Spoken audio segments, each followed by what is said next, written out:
Salut à toi, passionné de science ou enseignant en quête d'inspiration.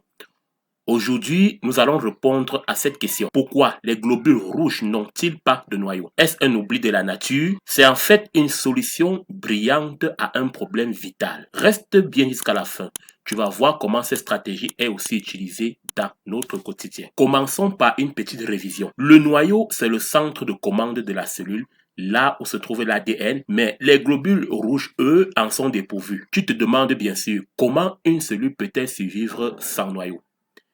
Eh bien justement, elle ne vit pas très longtemps, à peine 120 jours pour les globules rouges. Mais ce type de cellule n'a pas besoin de vivre longtemps. Elle doit surtout être efficace. Avant de continuer, découvre la place des globules rouges dans le sang à travers la vidéo longue. En effet, en perdant le noyau, les globules rouges gagnent en flexibilité, augmentent leur capacité de stockage d'oxygène et diminuent surtout leur consommation d'énergie.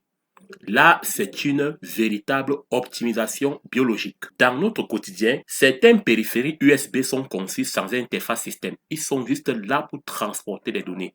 Pas besoin de processeur. Comme le globule rouge, il sacrifie l'intelligence pour gagner en capacité. Un autre exemple se trouve dans les sacs thermiques des livreurs, lesquels sont conçus sans compartiment complet, sans électronique. Ceci pourquoi parce qu'il faut optimiser le volume utile. Comme le globule rouge, les sacs thermiques suppriment l'inutile pour se concentrer sur leur mission principale, c'est-à-dire transporter. Tu peux avoir beaucoup d'exemples autour de toi. Alors, la prochaine fois que tu penses qu'une cellule sans noyau est une cellule incomplète, souviens-toi des globules rouges. En effet, par leur sacrifice fonctionnel, ils deviennent des champions du transport d'oxygène. Et si cette stratégie t'inspire, pense à simplifier ton quotidien ainsi. Autrement dit, parfois, moins, c'est mieux.